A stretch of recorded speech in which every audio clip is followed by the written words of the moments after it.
On this week's episode of Content Minded, I have a very special guest for you, returning guest, my good friend Kino Corner, who is here to talk about the film work of Vincent Gallo, a lot of contemporary cinema, his approach to film criticism, and a new script that he has in development that is about a person who is venturing through life in very economically destitute circumstances and is a victim of certain three-letter agency plots. We'll get all into that. And please, the public portion is free here.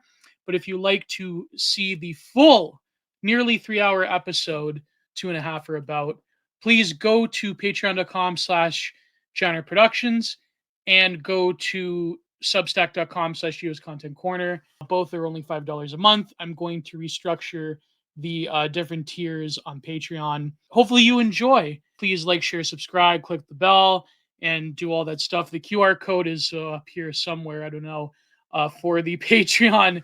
So let's get to the main program. Another episode of Content Minded. This time with our good friend, return to the show, friend of the show, Kino Corner. And how have you been, my friend?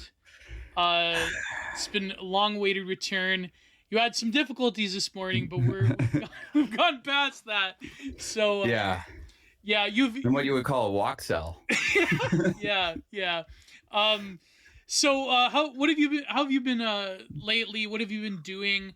We're here to talk about the au revoir, not every film, but certainly the major ones of Vincent Gallo. Honey Bunny. Yeah, yeah, and also the script you have been writing Oh called The yeah, Radical. That's the yeah, title? yeah. Yeah, yeah. That's the name of So, it. Yeah. so how have you been? You've sort of you're getting back into the content game, and Mm-hmm. I binged the script a day or two ago. I've had a hectic week myself. I binged the script and it's incredible. In particular, It's you radical. yeah, it's radical. It's radical. That's my word.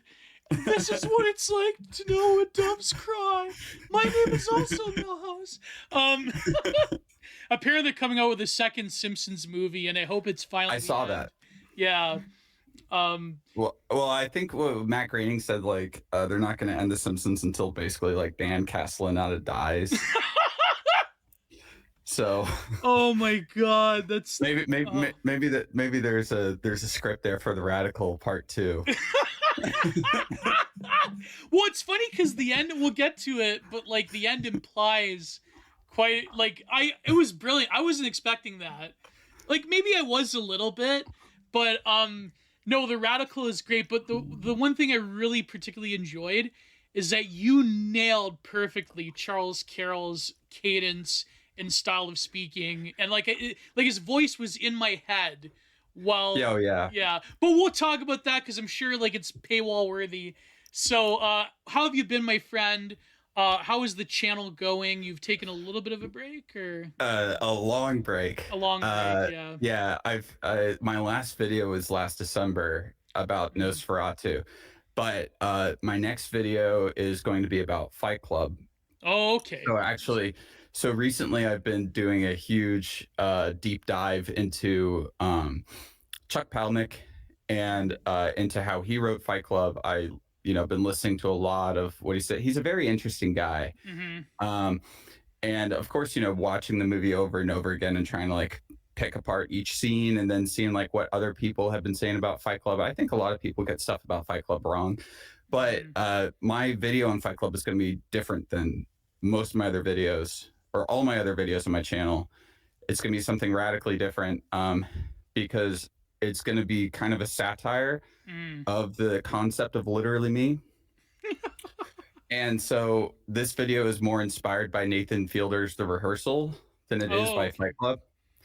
And I am basically, or the character of Kino Corner is basically trying to be just like the narrator character.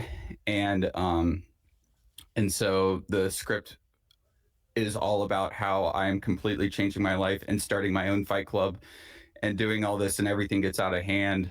But I'm like, using Craigslist actors and things just kind of get out of hand, and I become like more insane as the video goes along. And it and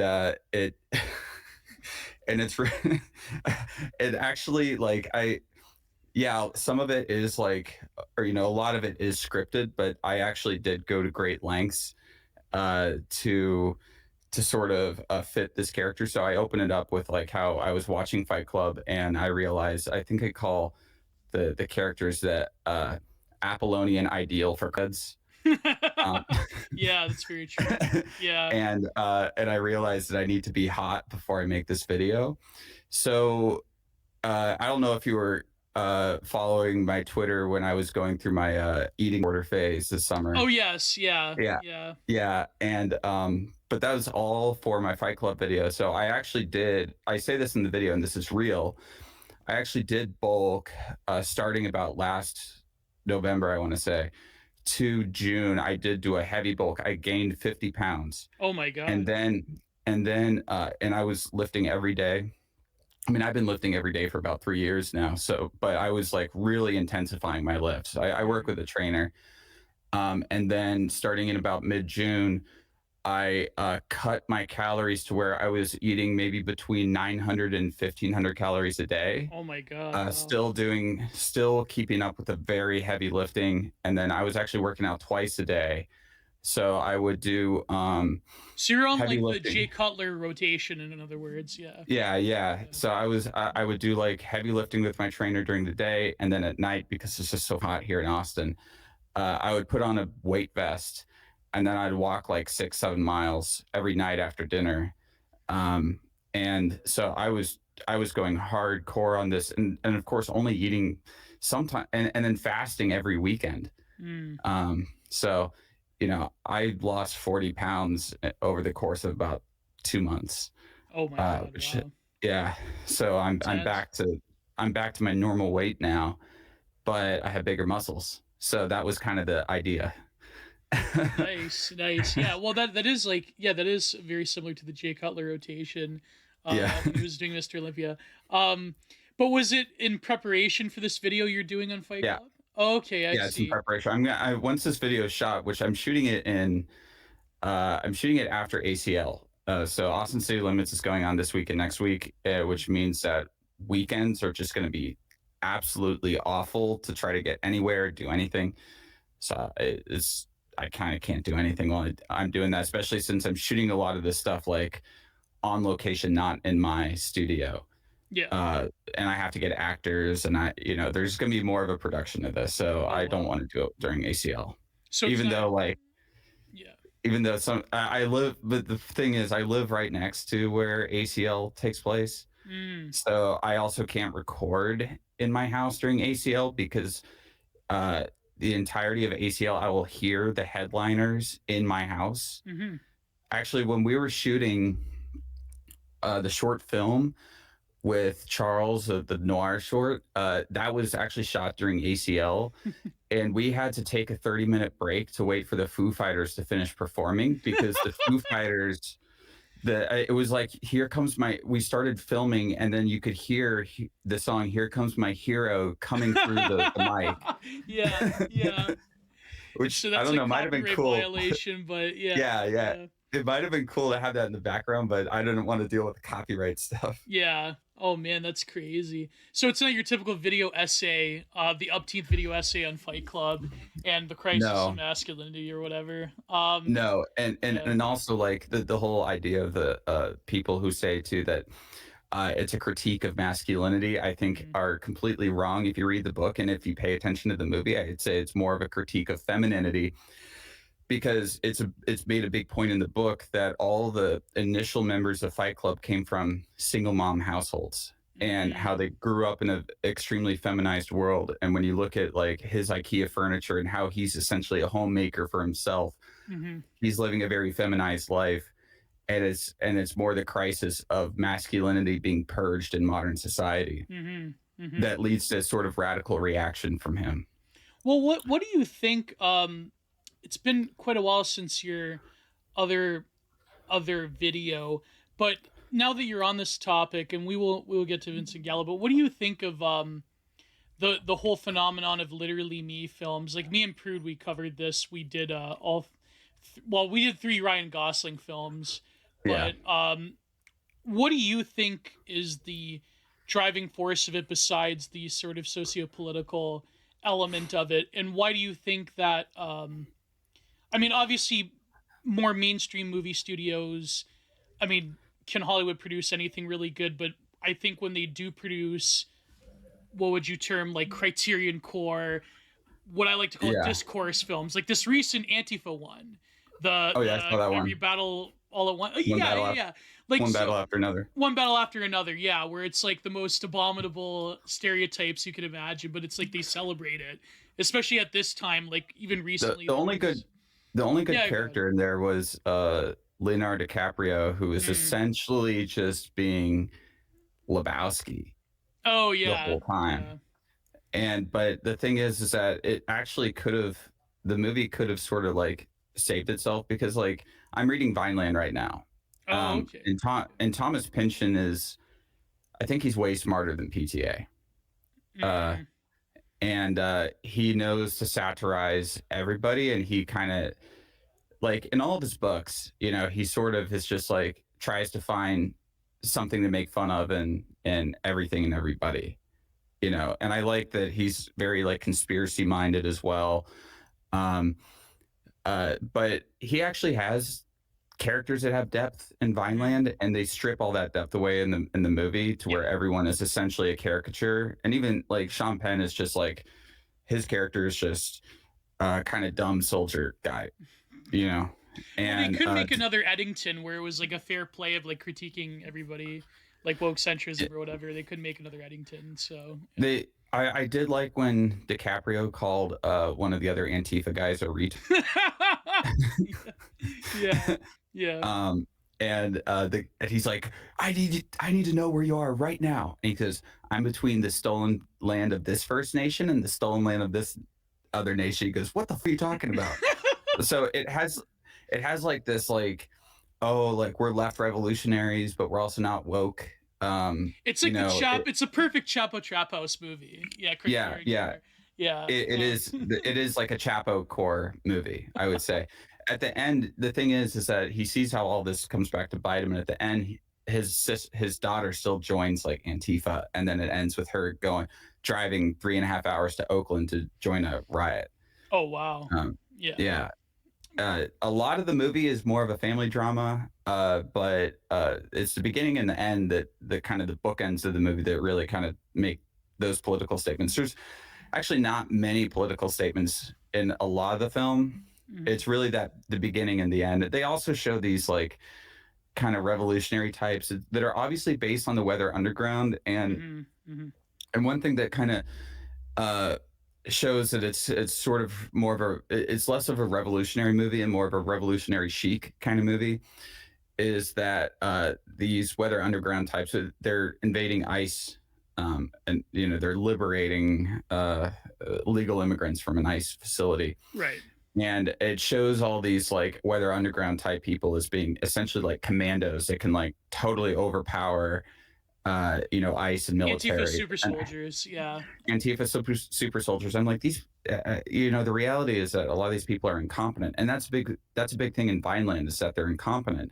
Mm-hmm. In Vineland, they actually are based off the Weather Underground, and here they try to make it's like everything, even like the 16 years later, it all kind of takes place in 2025, I guess. Mm. Um, so it's like It doesn't he mixed. take place in the 70s. No. No. So it kind of mixes like the Weather Underground with like kind of Black Panther, because they have like the kind of the black radicals with them that Yeah.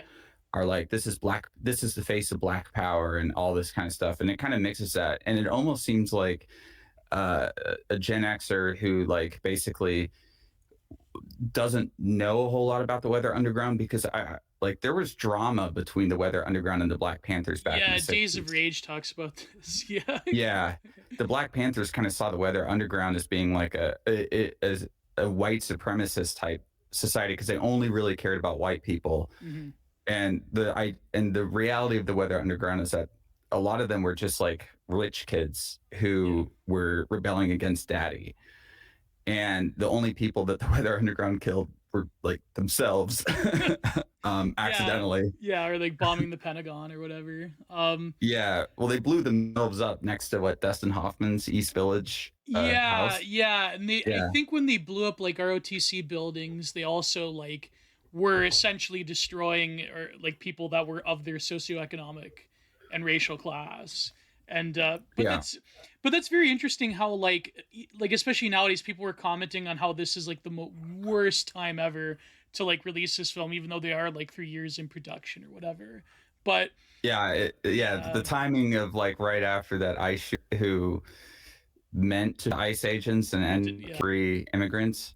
yeah, It's like, oh, I don't even know. It's like worst timing as far as like, we have kind of national tragedies happening, or mhm. worst timing as far as like now we know what these people are actually like, and we actually know that they're incompetent, and we know that they don't know what they're doing, and now you have this movie that shows them as hyper competent. You're like, this isn't real. Like, I just Yeah, saw the news, dude.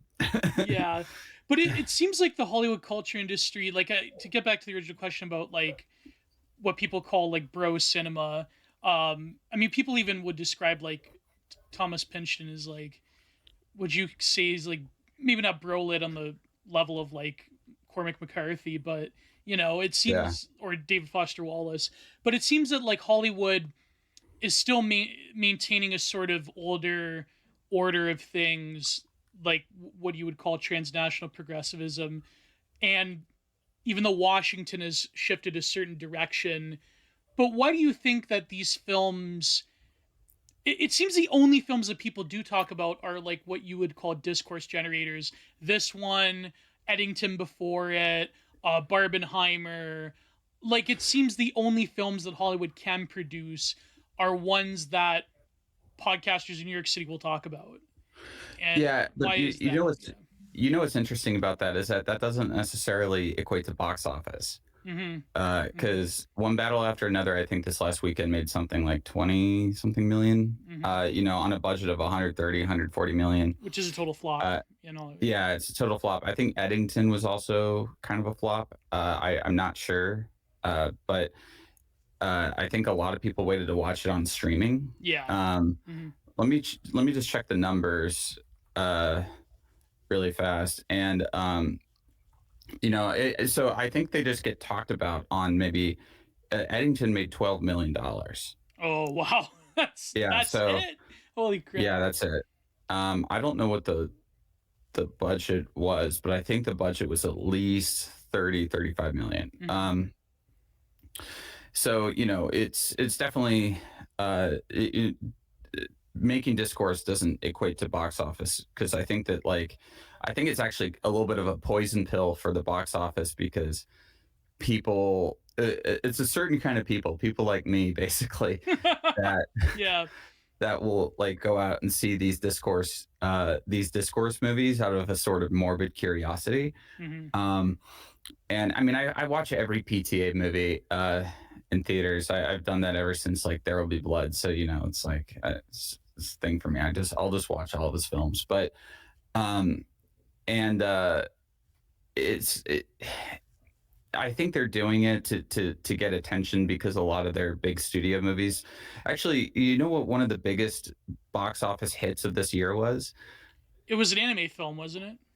Well, it's anime, that Chinese movie. But as far as like Hollywood films go, I think it was that new Jurassic World movie. No, people actually saw that.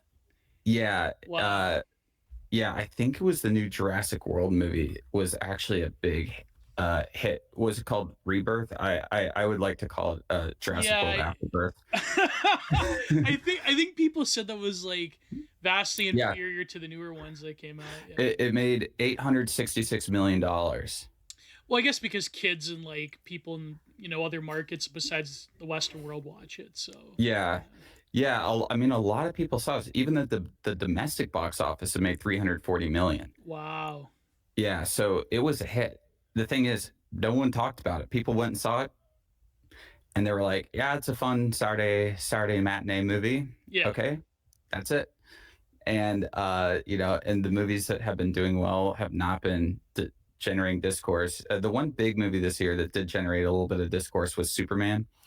Oh yeah, because it Uh, was like a return to form of like the campy type of original Superman. Yeah. yeah, but really, what happened is that there's this like uh, uh, fictional, fictional kind of Eastern European dictatorship state, and they're invading this like fictional Middle Eastern Oh, I wonder what state. that one's about. But Yeah, yeah. but James Gunn said like, no, we actually like they actually I think filmed it before October 7th. Oh, Uh, okay. Yeah, yeah, yeah. so he was just like, I think the idea behind that was just like, yeah, that couldn't possibly happen in the real world, and we want to have like a political, like geopolitical kind of event. But yeah, this like kind of Yugoslavian Balkan type state is invading this like super poor Middle Eastern type state, and I think that they thought that that would be like uh enough, like it separated enough from reality that people wouldn't draw conclusions about things. But then Yeah. like everyone was like, oh, this is a pro-Palestine movie. Yeah, um yeah, yeah, and yeah. I'm like, I guess there's a lot of Russians in Israel, so Yeah, um or maybe it could be like when Russia was helping Assad in Syria in 2016. That could be another. Yeah. yeah, Um, but who no. knows. Well, that's a whole other topic itself. Like Hollywood's relation to that particular nation in the Middle East. But about the bro movies though, Yeah, it seems that they're less willing to make them because even for example, Eddington was pretty like you could almost see Joaquin Phoenix's character because he, of course, he made Joker, and yeah, so that and then isn't. they had a room. Yeah, exactly. I did like.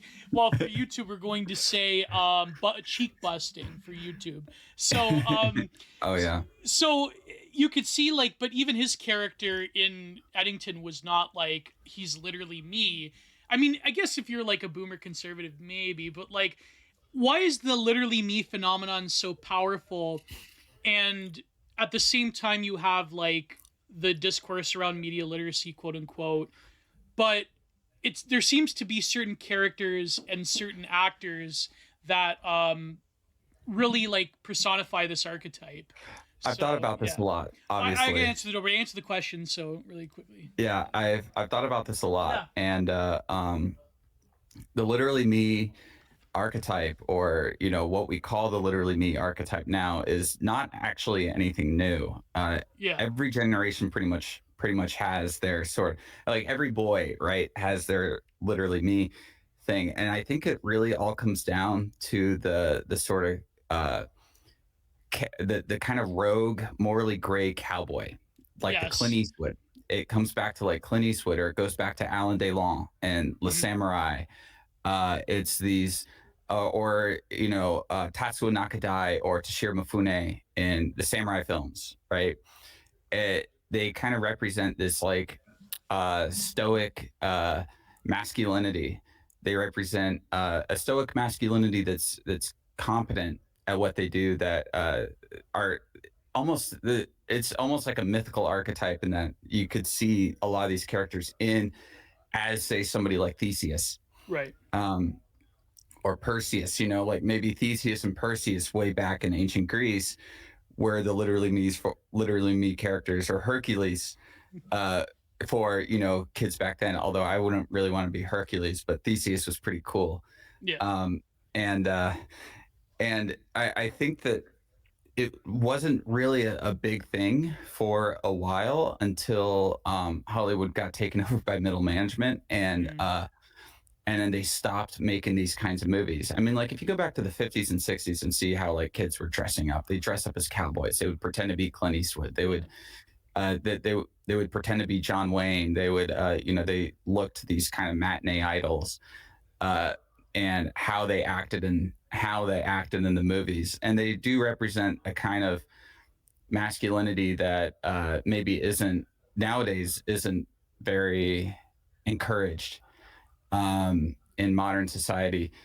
And so then you have like and then like post 80s, post kind of Reagan 80s, with kind of this hyper consumerist world that in which we live, you started to have different sort of archetypes arise, which are essentially young men who are are kind of raging against the machine, Yeah. so to speak.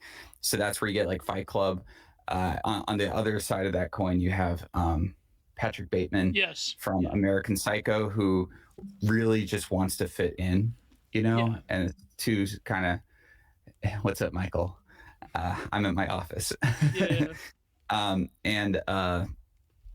and the drive, the a lot of Gosling's characters kind of represent, or they kind of fit into that sort of cowboy archetype. Yes. um, Yeah. and I'd say that there's a couple different, as I said, there's a couple different ones. It's like the kind of cowboy archetype, or it's like the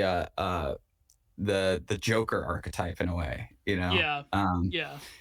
and it really, what it is characters that sort of channel either masculine ideals, which would be the case for movies like Drive, uh, or it's characters that sort of channel maybe the angst of the of young men, which would be movies like Fight Club, American Psycho, Nightcrawler, Falling Down.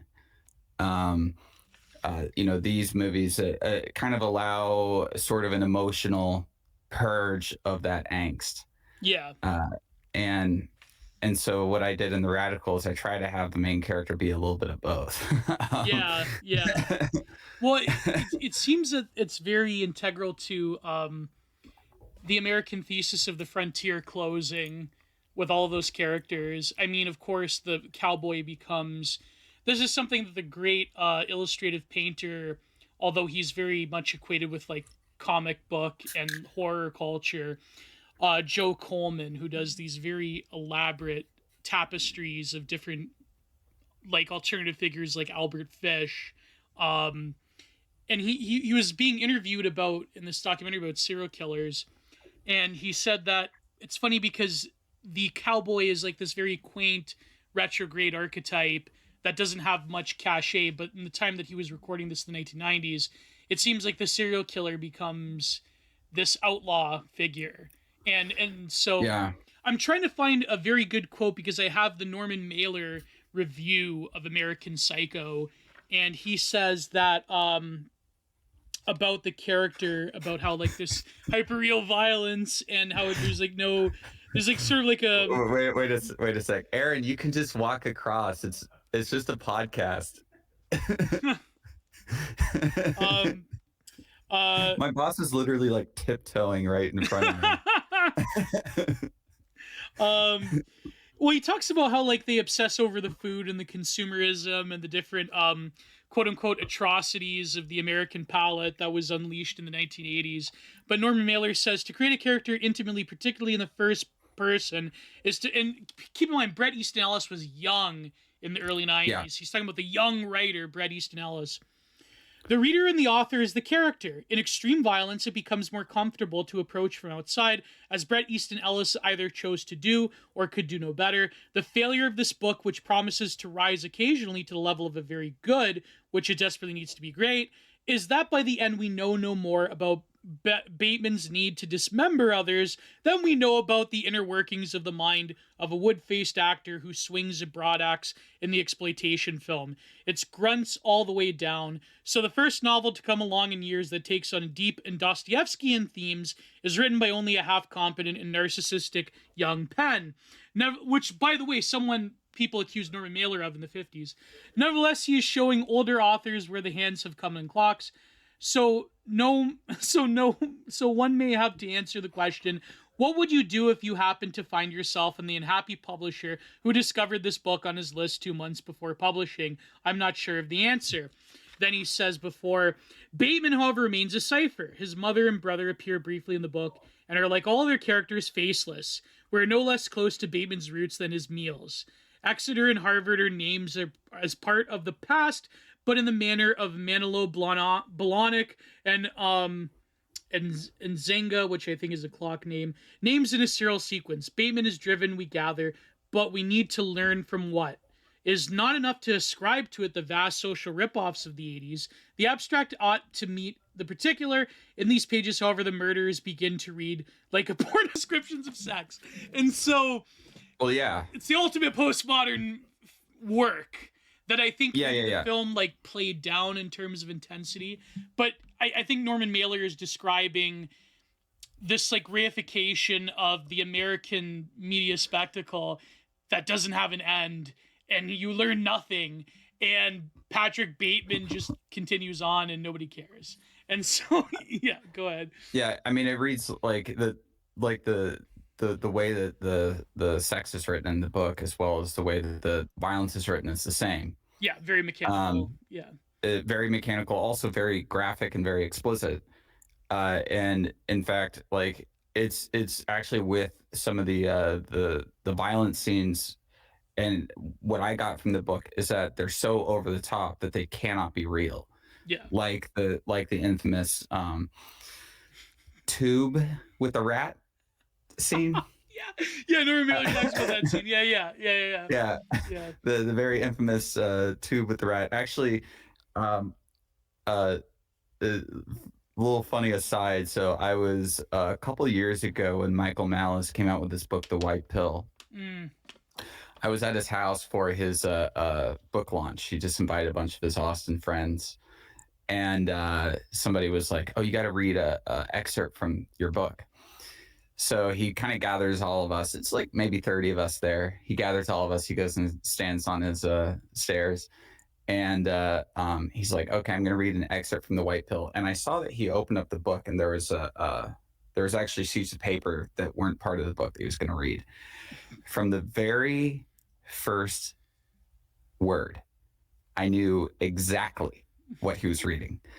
And instead of reading from The White Pill, he read the chapter from American Psycho, Killing Kid at the Zoo. And I knew exactly, because that chapter has been like burned in my memory, right? Oh, man, yeah. I knew exactly. And then he looked at me during it, and he saw, just, I knew in my eyes. I was like, and then he just looks at me, he goes, like, don't tell anyone. And so you have these, like, it's a mix of like, yeah, like at this event, a mix of yuppies and kind of older people and stuff. And as he's doing it, as he's reading this chapter, I'm just looking around, and people are just going like, "Oh, what the hell is he saying?" They're just really disturbed. And I was just giggling. I was just like, I was just like watching it. I was like, but anyways, I mean, like with American Psycho, right? The whole ending, the last line being, "This is not an exit," I think really sort of encapsulates a lot of the ideas of the movie, which it's like, we are not going to give you anything more into his life, because the thing is that he is as shallow as he says he is. Yeah. There really is nothing to him, but it's almost like a big troll by Bret Easton Ellis, because the book is not a short book. No, it's not. No. Yeah, it's like 500 pages. And so he has kept you there for 500 pages reading this book that is literally about a guy who self-admittedly has no depth to his character. Yeah. And it's really about the experience of like looking out the eyes of somebody who has no depth. And I mean, that's a very postmodern sort of thing. Oh, definitely. Yeah. Well, it's funny because you could compare Bret Easton Ellis to Chuck Palahniuk. I mean, people often do, but like one's coming from the bottom. Obviously, Patrick Bateman's at the top. I would say, in the mid 90s to the early 2000s, it seems that postmodern literature, as it intersects with film, they give you sort of like at the very end, spoiler alert, there is nothing there, or the nothingness is all consuming. It's very funny how like I'm doing this series on Content Minded on House of Leaves, which I mean would be impossible to make into a film. I like his sister's music. Oh, really? Yeah. Yeah. So you know that what's his name? Daniel Lewski. Yeah. So his sister is an indie rock singer, and she actually made an album for House of Leaves. Oh, wow. So I think you're supposed to listen to the album at certain points in the book, like they work as complementary pieces, but her music is pretty good. And at least back when I listened to her in like 2008, she was also hot. So, That would make sense. Yeah.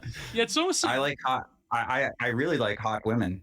of course. Yeah. I know I know that's a radical idea for me, but Controversial statement. I've Yeah. made this very clear. Actually, my roommate. Actually, speaking of that, this is just how like my roommate told me that I am so straight that I'm gay, because because so we were watching this movie last night called The Bride of Chucky, Oh my God. Yeah. which is a fun movie. It's really fun. I love the Chucky movies. They're kind of guilty pleasures of mine.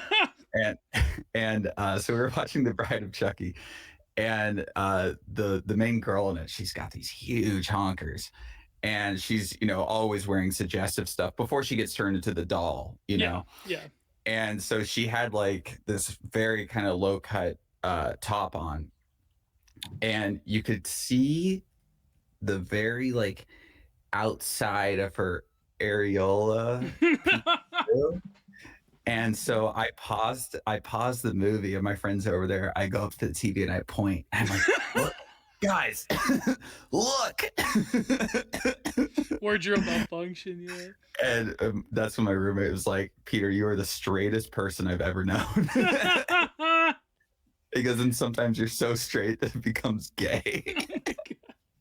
Well, you need a little bit of fruitiness to be truly straight. I think that's probably, Yeah. Yeah, that's true. Oh man. But yeah, no, she has Daniel Lubsky's sister has an. Let me look up House of Leaves sister. That's almost like mixtape hyperborea, where you have to like listen to the playlist while you're reading the book. And Daniel Lubsky, who has a stage name Poe.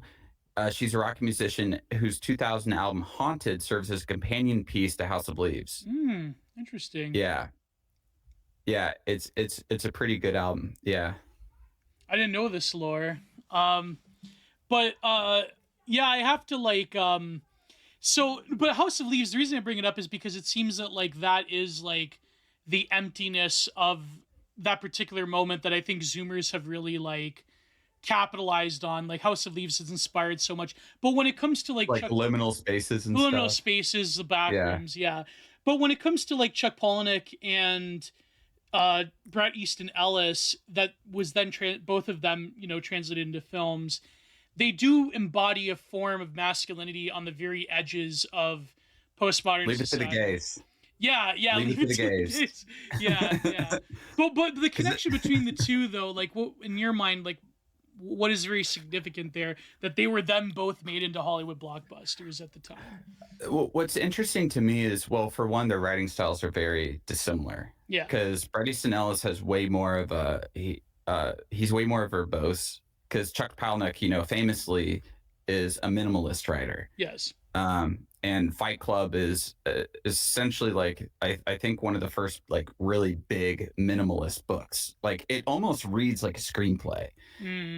It reads very easy, and his whole thing is just like just show the kind of the nuggets. You don't have to go into details about anything. It's just like and how he wrote it is actually very interesting, where he says he kind of imagined like he was writing an album. So he had to have these like mantras, these kind of like the chorus. And so like the rules of Fight Club are a chorus, and then like his name is Robert Paulson becomes a different chorus. There's a few choruses that kind of echo out throughout that kind of like bring us back, and each chapter is like pretty short, and his whole thing is like everything has to be punchy, which I think is why the book actually did really well, and teenagers and everything, young men like really went with it, and why it was really easy to make into a movie, because David Fincher's whole like pitch on Fight Club was they were like, okay, so what's your pitch? He was like, I want to make it just like the book. And they're like, yeah, sounds good to us. And the only real difference is the ending. That the book has a different ending. Yeah, than the movie. that's what I've heard. Yeah. Yeah. Yeah. So the book, he ends up in a mental hospital, and then in the ending, they go through with the plan. But it makes sense because it's like in a book, you can kind of get away with like not having him accomplish his goals, whereas in a movie, you have to have a climactic finish. That there's a Yeah. visual aspect that you have to serve that kind of Yeah, entertainment that's to the like Kubrick. audience. He changed the ending of A Clockwork Orange from Anthony Burgess because he thought that American audiences would have appreciated like a more quote unquote happier ending for Alex, and so he Yeah, changed it. Yeah, yeah, yeah. The lost 21st chapter. yeah. What happens? I forget what happens in the book by Burgess. I think like his former He comes Droogs. to Christ. Okay, yeah. Yeah, He's still beat up by his former Droogs. They become yeah. corrupt police But officers. Yeah. it goes like so. Where the movie ends is actually the ending of I think chapter 20, Mm-hmm. and then like chapter 21 is later, and he grows up and he matures, Mm-hmm. and he actually becomes a functional member of society. Yeah. Yeah. Um, and Burgess's whole thing is just that like violence is a young man's game. Yeah. And I mean, which is true. If you look at crime stats, it's violence is young man's Strongly a game. young man's game. Yeah. Yeah, and but the thing is that that chapter I don't think was included in the American release of the book Mm. initially. So Kubrick didn't read that chapter when he first read the book. Oh, interesting. There was some weird thing, and then they were like, "Hey, there's like an extra chapter," and then Kubrick read it, and he basically went, "Oh, this is gay." No one's gonna like this, you know. Yeah, Yeah. Well, that's why he didn't show the final execution of the female soldier in Full Metal Jacket because he's like, well, I made this ultra violent film. I want to get away from that, but it's like a war movie, so it's kind of so it's very funny how like filmmakers do make these decisions, although not very precisely, but then they become personified as if they were, especially Kubrick yeah. films, they're personified as if they're 100% intentional. And people that worked with him said that no, actually, he kind of was like an egomaniac when it came to working, but there was a lot of decisions that were like left to chance. And Well, he left a lot of stuff to chance. yeah, Kubrick did. Like famously, how he worked is that he would show up on he didn't like have shot lists or anything. He would show up on set in the morning, and he would use his viewfinder to find what shots he wanted. They would kind of confer about like what they wanted to shoot that day, and he would take advice from anybody, yeah, being like, do you think this shot would look good? Do you think that would look good? And so it, it, him and then another director who often gets accused of this is Wes Anderson. mm-hmm. And Wes Anderson, from what I've heard from people who worked with him, is that he's also very much like very collaborative with a lot of people and very kind of like can work on the fly. And that's the thing, is just that if you have a vision and you have I think Wes had said maybe around the time he released the Grand Budapest Hotel, he's like, yeah, people keep saying that looks Wes Anderson. He's like, I don't know what that means. Uh, he's like, I guess it's just like my handwriting. There's if I am made to shoot anything, it's going to look like one of my works, but I don't think about it. Yeah. He's like, I just like look at the viewfinder. I'm like, oh, this looks good. Let's do that, because it all ends up like looking Wes Anderson. It's very unconscious, yeah, like a true auteur. Yeah. What's this new one where like the daughter's a nun or something? The Venetian Scheme. Yeah. It kind of Oh, goofy. I don't know. I didn't. the most Christ-pilled movie of the last 10 years. You would recommend it? Oh yeah. Oh, okay. I have to see. Oh it. yeah. Yeah. It's based. um. Bill Murray plays his God, and literally the plot of the movie is an arms dealer played by Benicio del Toro. He keeps getting assassination attempts against him, and his daughter, who's a nun, comes into his life. And the arc of the movie is that his daughter brings him to Christ, and he becomes a better person. Wow. Yeah, Oh that is man. what the movie's about. Yeah. Yeah, maybe it is. Well, yeah, then you should see it now. Because, like, I was never a big fan of Wes Anderson. I thought, like, a lot of the scenes come off as kind of goofy and campy in a weird way. I don't know. Maybe that's just I love unfairly. Wes. Yeah, I love I Wes. gotta see. Grand Budapest Hotel was pretty good though. I watched that with my parents. Um, Yeah, Phoenician Scheme. There's a really great bit in the Phoenician Scheme where they're getting, because it takes place kind of in the mid 20th century, mhm, sometime in the mid 20th century, and in Europe, and there's all these like radical commie groups, and Richard Ayoade plays as like the leader of this radical communist group, mhm. and they rescue because they want like arms from Benicio del Toro. They rescue Benicio del Toro and the nun, his nun daughter, and Michael Cera. And Michael Cera is really funny in this one. Mm. And so they're in this helicopter, and Richard Ayoade is talking to the nun, and the way that he talks, she looks at him. She goes, "The way you talk, I mean, you have to be Christian, right?"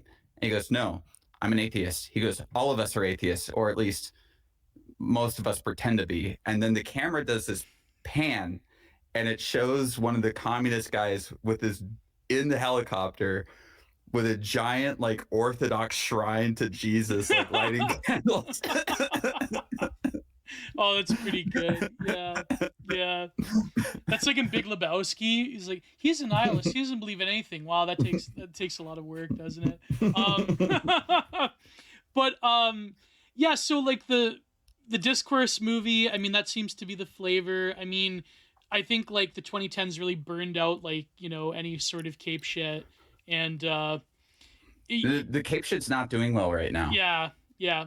Yeah, Thank God. yeah. But Good riddance. I watched Thunderbolts on the plane. oh yeah, oh yeah. Yeah, they literally beat the bad guy by hugging him and giving him a therapy session.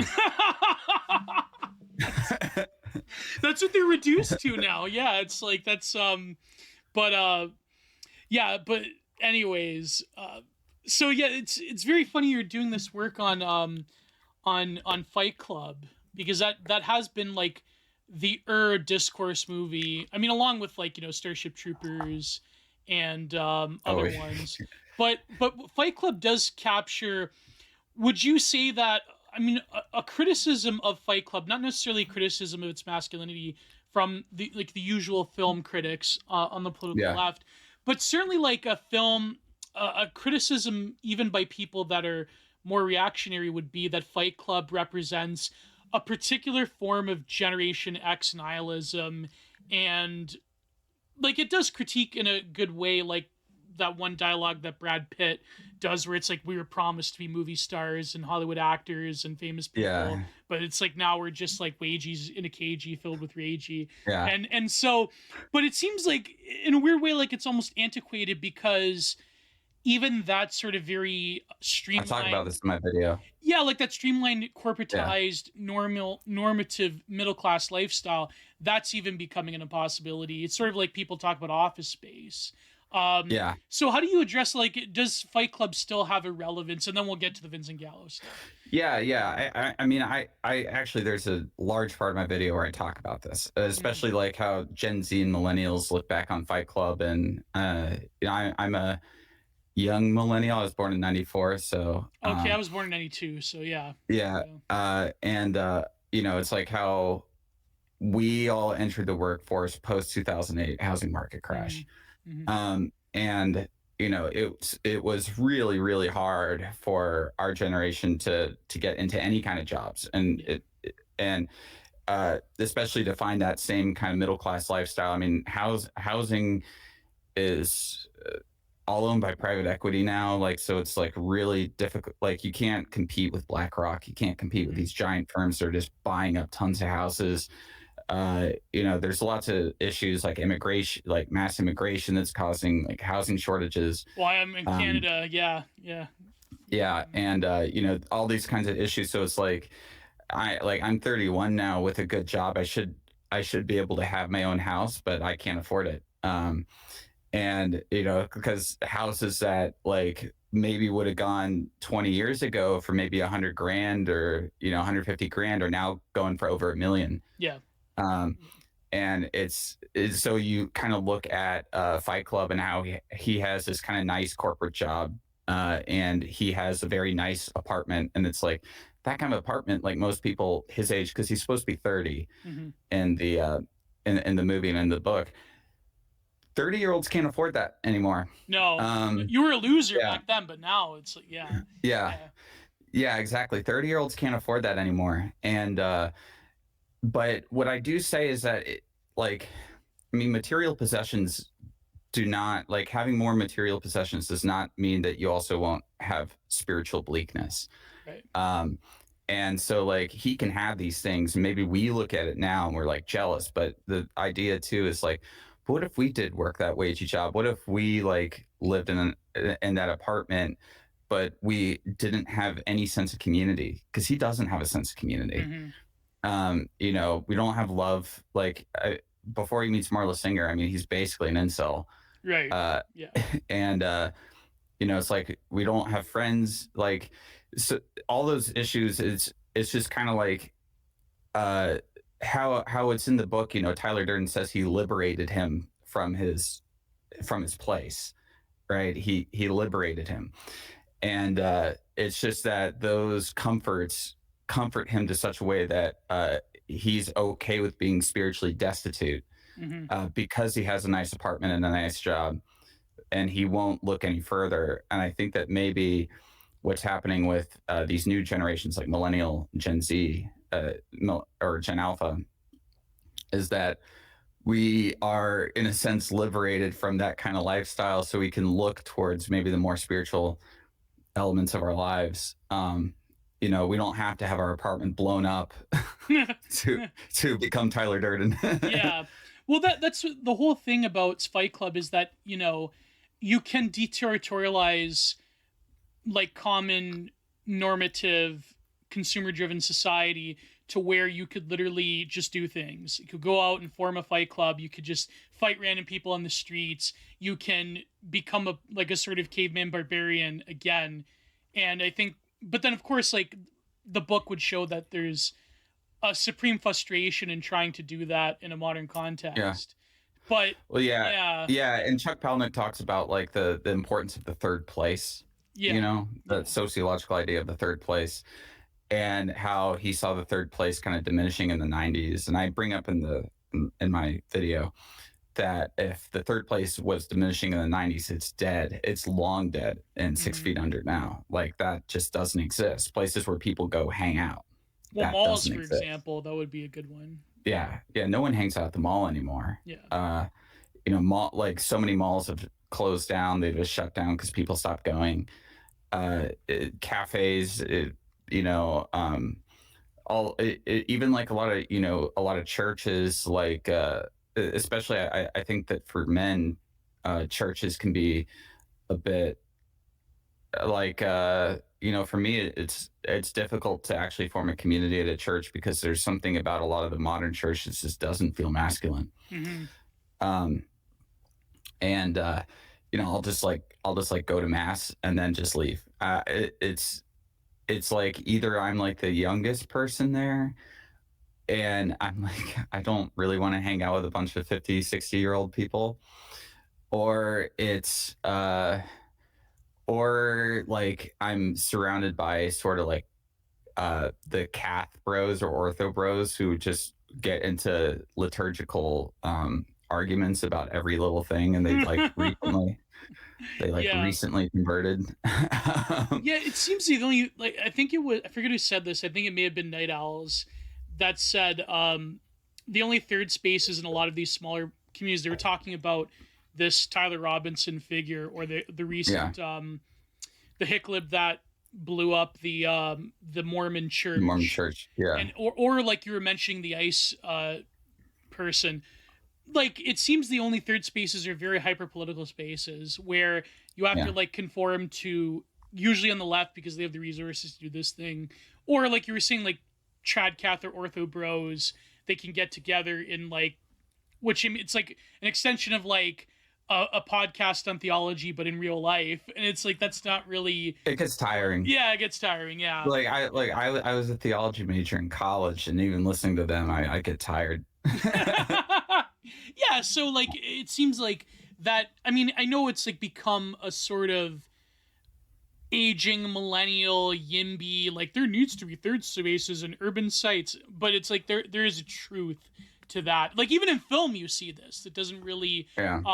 a lot of the cultural tropes of films in the 1980s and 90s, for a lot of zoomers I wonder if it doesn't really translate to them at all. Like for example, they Yeah. canceled American Beauty. Like American Beauty is like out the window as like this youth culture monolithic film. But they, like I remember in the 2010s reading these I mean, things. it should be out the window because Kevin Spacey should have been playing as a gay guy, Yeah, not yeah, Chris Cooper. yeah. Chris That Cooper should was. have been the dad. I know that would have. Yeah, that would have made a lot more sense. Yeah. The recent like revival of Kevin Spacey by like I was canceled by the woke. He went on Tucker Carlson. Yeah, he's been cavorting with a lot of this kind of like I've heard like dissident right kind of people, which you know who else is also trying to ingratiate himself, and I was like lolcowing him. I met him and I was like lolcowing him, but he's also doing a similar thing to Kevin Spacey. It was Max Landis. Really, Max Yeah, Landis. yeah. Wow, So that's Max Landis showed up at my friend's party in LA a couple weeks ago, over in like Echo Park area, and I was like, and my friend was like, "Do you know who that is?" And I'm like, "No." And he's like, "That's Max Landis," and I was like, "Oh wow."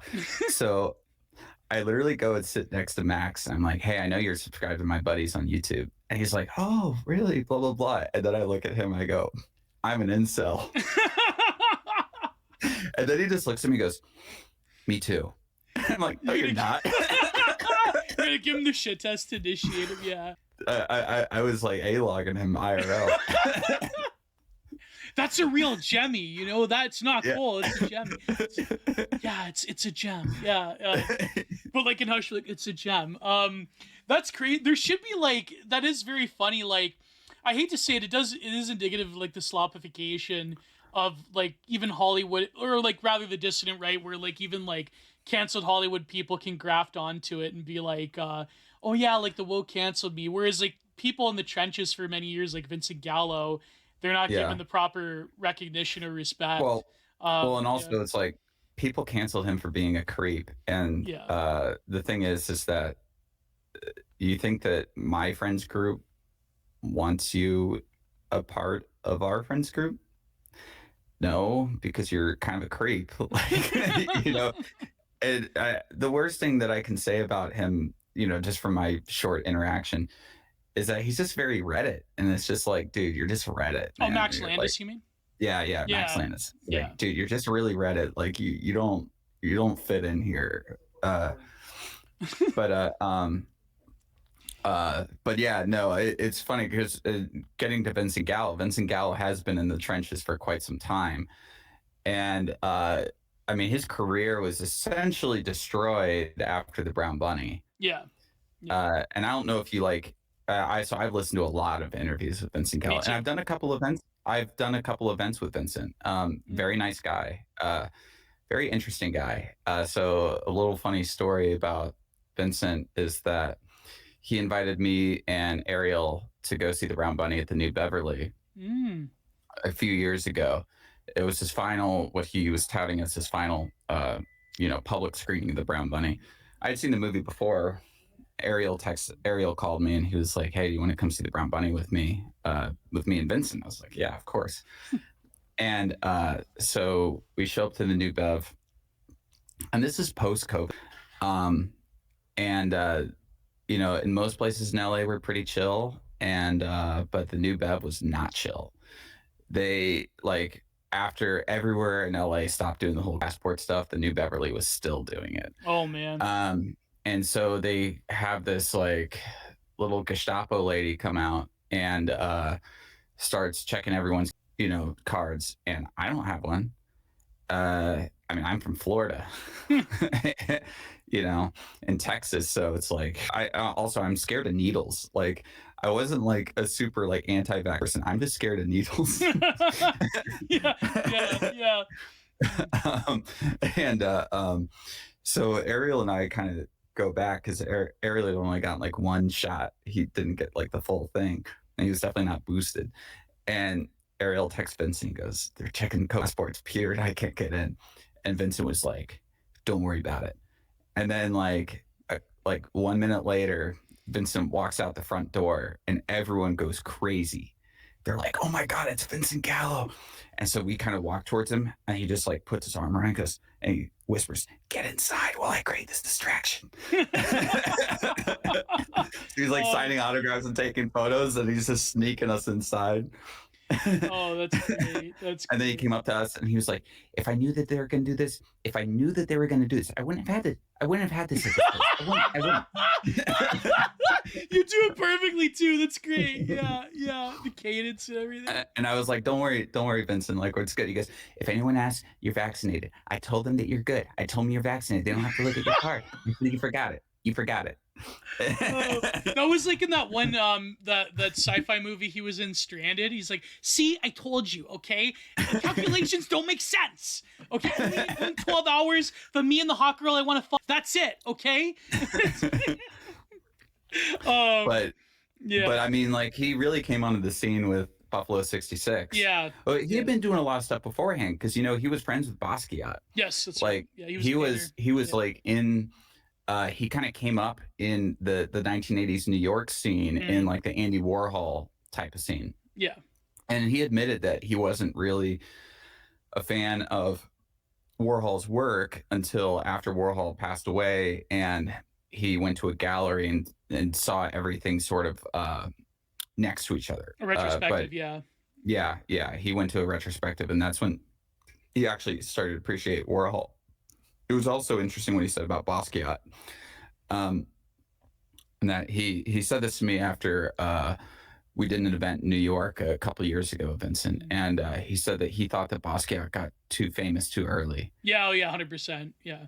Yeah, and that it didn't allow him to really grow his creative potential because he got famous for something that was kind of like what you would look at as almost like early work of an artist. And since he got famous for that, he kind of just plateaued at that. Yeah.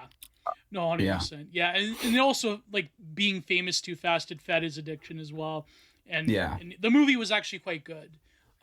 Yeah. Well, who's the guy that played as Basquiat in that movie? Oh, I forget. I like David Bowie as Andy Warhol. That was good. Yeah, that was good. Yeah. I think, wasn't Vincent in that movie as well? Or he consulted? I think he might have consulted. It was Jeffrey. It was the guy who's been in a lot of Wes Anderson's movies. I forget his name. But he was really good as Basquiat. I like him as an actor, that guy. Yeah. So he was in that art scene. He was a model. He had made some short films and stuff. But with Buffalo 66 is where he kind of came on to the indie film scene. Yeah. Oh yeah. And I remember hearing that he wrote the script by dictating it. A lot of the dialogue, he dictated a lot of the dialogue, and that's why I think Billy Brown, his character's name, he talks a lot like how Vincent talks. Yeah. And he shot that film on Ektachrome or Kodachrome. Was it Kodachrome? No, it was Ektachrome, I think, which is a reversal film stock. And because of that, a lot of cinematographers told him they didn't want to work on it because the thing is that, I mean, most movies are shot on a negative film stock. But reversal film stock, it was it's way less. It has a very very stylized look to it, but it's way less forgiving. Way less forgiving. You have to make sure that things are lit really properly. You can't go, negative film. You have a lot of leeway, especially with color film. You can go like six stops over and essentially still be good. But with reversal film, it's like maybe 3 stops, and then you're start like so. and then you start to kind of break the image. So a lot of cinematographers didn't want to work on it because he wanted to shoot it on Mm-hmm. Ektachrome, and but it gives it this almost like dreamlike, dreary quality. And you see where he kind of comes from a visual arts background too, where he uses the memories in little like picture frames all across the frame. Mm-hmm. When he's thinking, you have like the little thing happening here, the little thing happening, and it starts to like fill up the frame. He had a lot of like kind of cutting edge ideas in that movie.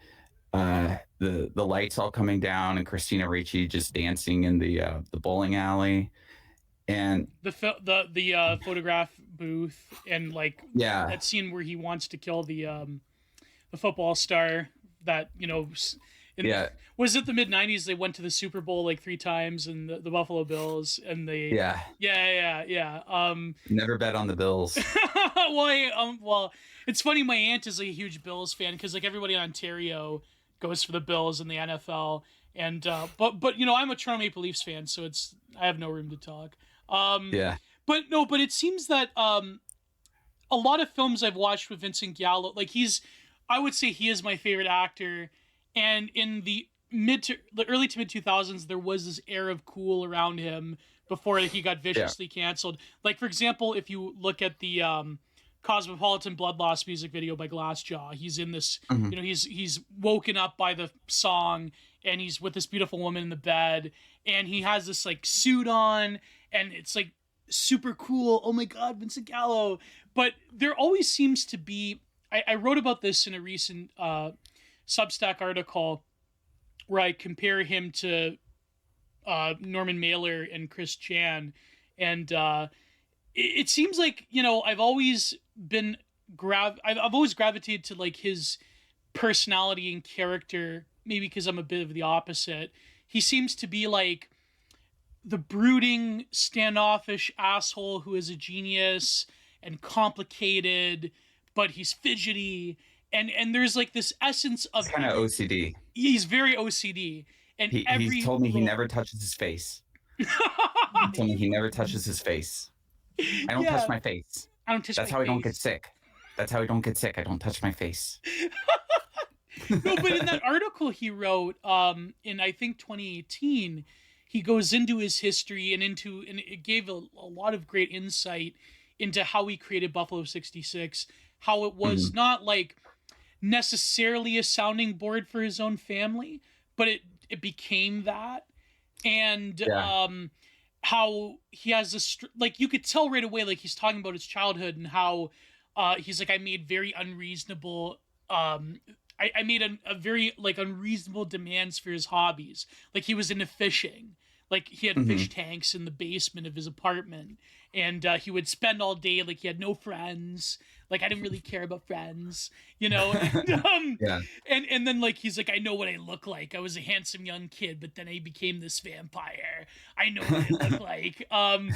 And so you can tell like he's a very complicated personality, and the fact that he would gravitate to the ideas he has, and the fact that every character he plays tends to have that aura of like the hmm brooding, complicated genius asshole, and that's OCD and very like unsure of himself, but also hyper sure of himself. And but from your interactions with him, like it's but yeah, now you're talking about Buffalo 66. It came up recently because there was one of these YouTube video essays by one of these Zoomer women, um, the type, right? The left Yeah. coded YouTube video essay where she was talking about how Buffalo 66 was one of her favorite films, but then she viewed it years later, and it's like, this guy's a terrible misogynist, and it's like, it's this very weird male fantasy. And it definitely is, to give it credit, it definitely does come off as a very particular male fantasy, but at the same time, it seems that the criticisms of Buffalo 66 don't really factor in the beauty of the film, the way that like the brown bunny we were talking about in the previous podcast a year or two Yeah. ago.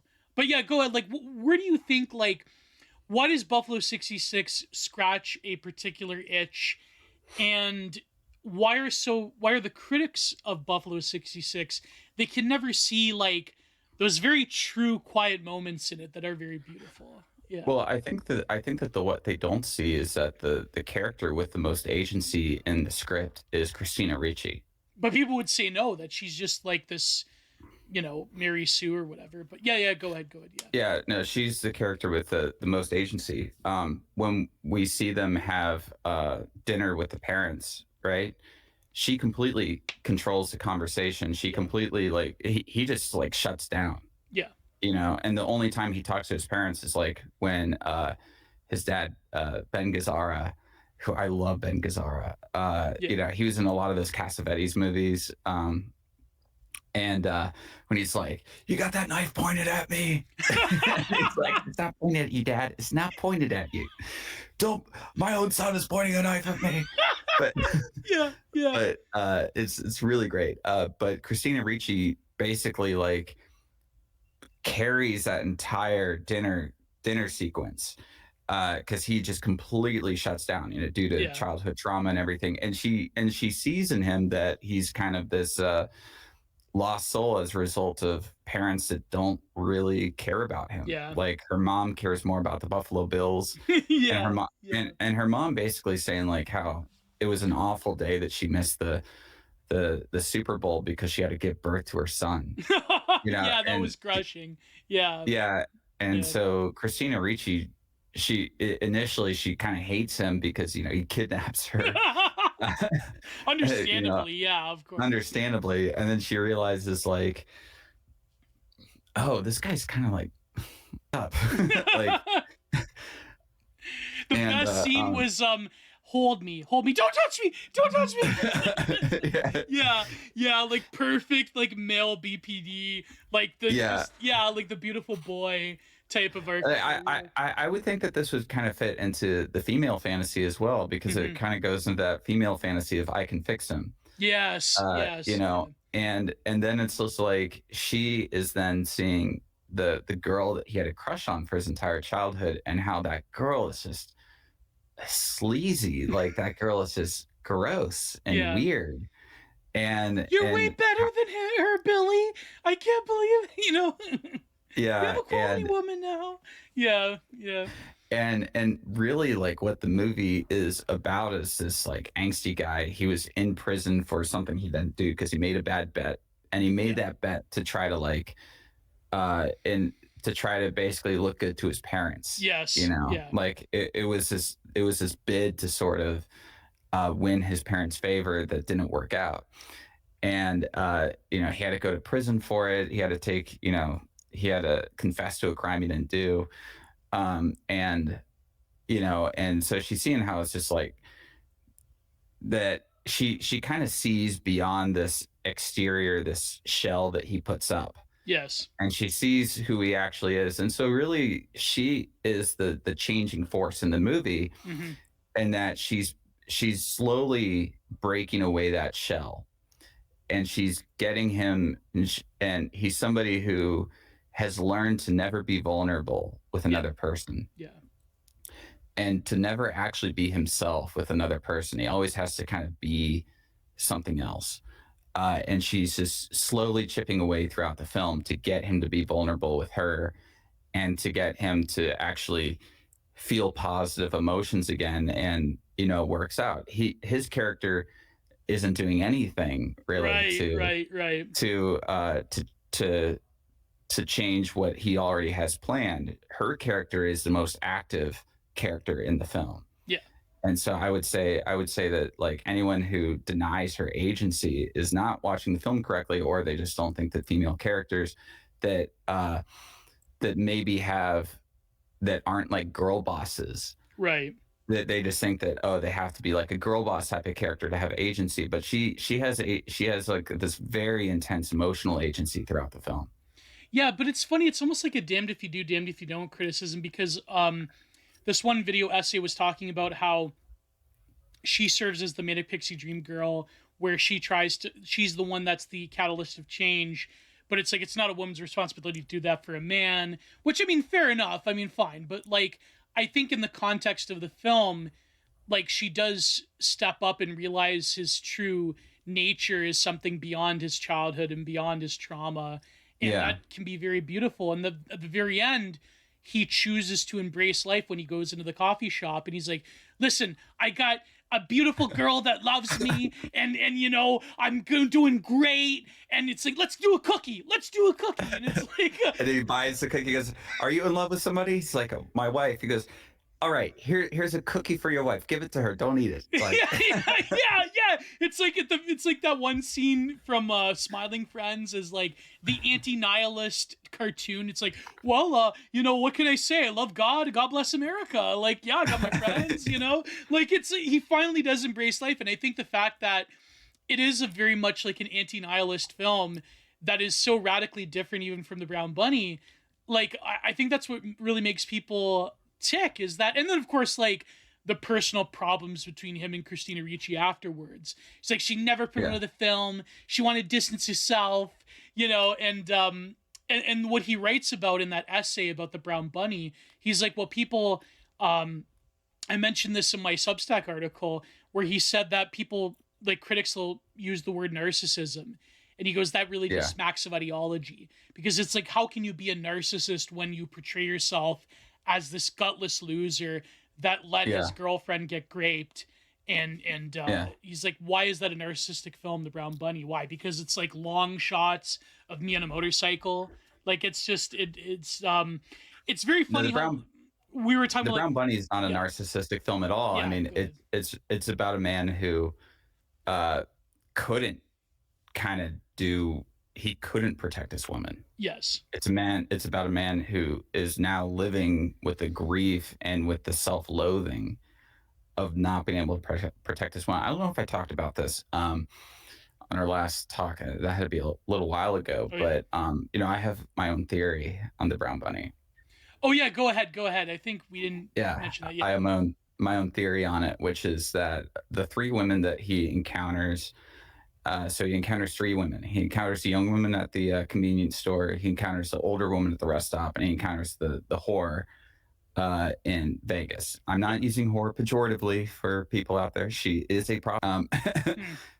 sex worker. Sex worker. I Yeah. don't like I don't like the term sex worker because it's way too vague. Yeah. You know, you can be an honest person, you could be a stripper, you could be a dominatrix, you could be a prostitute. It's just like she's a street walker. Yeah. Yeah. And I don't think that any of those women in there are real. I think they're visions of how he saw Chloe Sevigny's character. Right. Right. So you know, the initial is he's asking the young girl, to run away with him to L.A. And then he ditches her. And the first time you watch it, you're like, why did he ditch her? It's because he He's saving realized that her. Yeah. he's saving her by ditching her. Yeah. Because it's like, oh, that's probably how he got Chloe Sevigny to move out to LA with him. He's like, let's run away together, blah blah blah. And then he's thinking of like how that ended up, and he's like, oh, this is going to end up the same way. Yeah.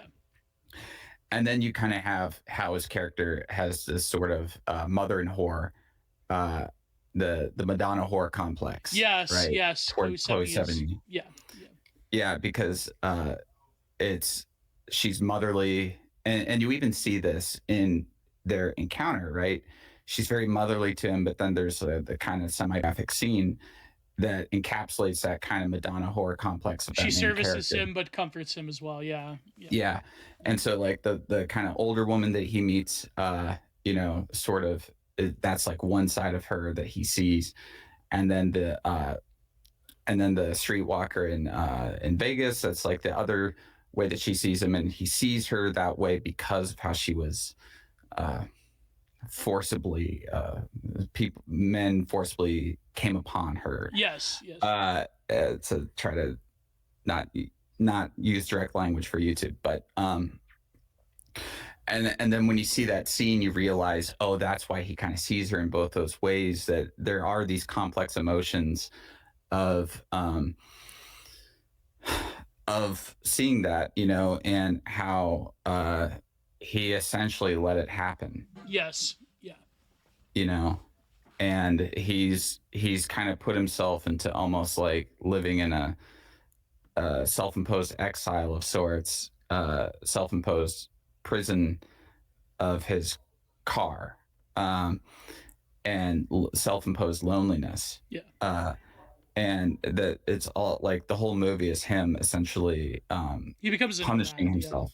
Yeah, Yeah. punishing himself. He doesn't want to settle down in one place, and he can't really have a long relationship with a woman. Like each relationship is just a little. Thank you for listening to the Content Minded podcast. If you wish to support me and listen to every episode in full, then please go to patreon.com/giantproductions and substack.com/Gio's Content Corner. There you will find the full archive of every Content Minded episode, as well as every Giant Review episode, and exclusive to all patrons, the weekly Cole Report, where I break down interesting stories and discourse from throughout the week. Subscribe today to keep the content renaissance alive.